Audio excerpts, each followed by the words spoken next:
Diary entry number 15, my penance. Welcome back to another diary entry. Before we begin, I want to remind everyone the names have been changed, not to protect the people that hurt me, but to protect myself. My first abuser was number 1. My second abuser will be known as number 2. Now let's begin. Today's diary entry is called My Penance. Looking back, I don't think that's actually what it was. At the time, though, it felt like I was being punished for every mistake I had ever made. The hardest part about telling this story is knowing that many of you listening will see the red flags long before I did. Trust me, I see them now too. But trauma has a way of changing how you see the world. I had escaped number 1 less than a year earlier. I thought surviving was the same thing as healing. I thought that once the bruises fade, I could simply move on with my life. What I didn't realize was that my body had escaped, but my wounds had not. I was lonely, I was vulnerable, and I was exhausted. And I desperately wanted to believe that good things could happen to me too. That's when I met number 2. While I was trying to get my life back together, I stumbled across some online chat rooms while I was working. I only joined one. His profile said he was a DJ, and honestly, his picture was cute. I went in there for music. Let's be very clear about that. He took song requests, so I request songs and he'd play them. There was another woman in the chat room. We'll call her Sweets. It didn't take me long to realize that Sweets and number 2 were dating. Not that I cared. But then I started getting private messages from him. He'd say things to me like, "Be careful what you say. That's my girlfriend, and she's really jealous. Just don't flirt with me." I remember thinking, flirt? Me? I barely had any confidence left after what I had been through. When Sweets would log off for the night, number 2 and I would talk. I briefly shared what I had just escaped. He told me he wasn't happy in his relationship and that she was too controlling, and that he had been trying to make it work for a long time. He was very good with his words. Before long, I found myself looking forward to talking to him. Weeks passed, then months. By this point, we had been talking for around 3 months. I remember thinking he seemed genuine. He would even turn his webcam on sometimes so I would see that he's a real person. He would do this while he was making dinner. But eventually, he told me that Sweets and him had broken up. I learned he only lived 1 state away from me. Did I want to meet him? Not really. At least not at first. Online felt safe. Nobody could hurt me through a computer screen. He also seemed to be honest. He even showed me his felony record. It wasn't a violent crime. He admitted that he had spent time in prison and said that he had paid his debt off and was trying to rebuild his life. I wasn't someone who judged people for their mistakes. Life had already taught me that everyone has a story. And besides, he kept saying all the right things. I'd take care of you. I'd never lay a hand on you. What happened to you was terrible. I love dogs. Then came the statement that hooked me. My family member is an addict. I wish I could get out of here. That's all I heard.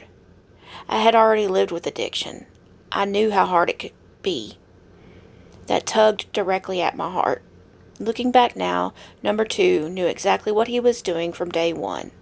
I didn't miss a red flag. I missed an entire red banner hanging right in front of me. I never worked on healing. I was still carrying wounds from my first abuse. I was very vulnerable. Number 2 knew exactly which parts of me to appeal to. By then, we were texting regularly. I had a government phone at the time with limited minutes. One day he told me he bought me an unlimited phone card. He gave me the code and said, "I really like talking to you." Looking back now, that should have felt strange. But after everything I had survived, I wanted to believe that maybe God was finally giving me something good. Maybe it was finally my turn to be happy. A few weeks later, he dropped a bomb on me. He asked if he could come stay where I was living. I told him I didn't know if that would be possible. The people I was living with had taken me in when I had nowhere else to go. I wasn't even back on my feet yet. Then he told me things were terrible where he lived. He said he was thinking about leaving and living on the road. I wanted to help. He told me that if he got a job, we would be able to get our own place quickly. Then he said something that hit me right in the heart. "Come get me. I'll take care of you, I promise." At that point, I admitted I wasn't sure how much longer my body could keep working. My back hurt. The headaches were already becoming a problem. The abuse had taken a toll on me physically. Then I asked him, "Are you asking me to date you?" He said yes. I told him we haven't even met yet. I told him I come with trauma, OCD tendencies, and plenty of quirks from everything I had survived from. He laughed. He said, "Well, that just means you're perfectly flawed." Then he promised he would take care of me. I asked my roommates if he would be allowed to stay. To my surprise, they said yes. A couple weeks later, when I got paid, I had enough money for gas. I made a Facebook post saying I was going to go pick him up. Everyone warned me. Everyone. But I didn't listen. In my mind, I had already survived the worst thing that could happen. I truly believed God wouldn't let me walk into another nightmare. So I drove through the night. There was a massive rainstorm. I got lost. At one point, number 2 had to guide me back to the interstate over the phone. The next morning I arrived. He wanted to meet me in a parking lot near the apartment complex where he was staying. Looking back, that was strange. Then I saw him, and I was in shock.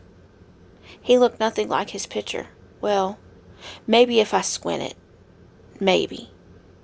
I asked where his belongings were. He pointed to a backpack. That was it. No luggage, no boxes, no toiletries, no extra clothes, nothing. Just a backpack for his laptop and the clothes that he was wearing on his back. I was exhausted. The plan for me was to sleep while he drove us back to my house. As I drifted in and out of sleep, he laughed and said, "Well, now that I'm near you, I could chop you up and eat you." Then he laughed harder. Not a playful laugh, a mean laugh, a laugh that made my skin crawl. I remember feeling fear immediately, like real fear. He brushed it off and said he was joking because all the warnings my friends had been giving me before I left. But as I sat in the passenger seat, every instinct in my body screamed that something wasn't right. I felt it. I knew it. But I talked myself out of it. I told myself I was overreacting. I told myself the abuse had made me paranoid. I told myself I was being unfair. But most importantly, I didn't want to admit to everyone who had warned me that they might have been right. Because people had been wrong before. They were wrong about my ex-husband. They were wrong about number 1. So why would they suddenly be right about this? I convinced myself they were just trying to interfere again. So I ignored the feeling. I ignored the fear. I ignored the red flags. Because I wanted so badly for this story to have a happy ending. What I didn't understand yet is that sometimes survivors become so focused on proving that they're okay that they stop listening to themselves. I wasn't seeing number 2 for who he was. I was seeing him for who I hoped he would be. And that would turn out to be one of the biggest mistakes of my life. At the time, I believed what happened was my penance.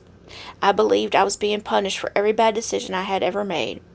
For not leaving sooner, for going back, for missing the warning signs, for allowing myself to trust again. I thought I deserved whatever happened next. Years later, I understand that differently. What happened wasn't punishment. It was another abuser finding someone who was still carrying wounds from the first. But back then I didn't know that. Back then I thought this was the price I had to pay. Tune in tomorrow as the story of number 2 truly begins. I'm a soft-spoken survivor, and this is the Nervous System Diaries.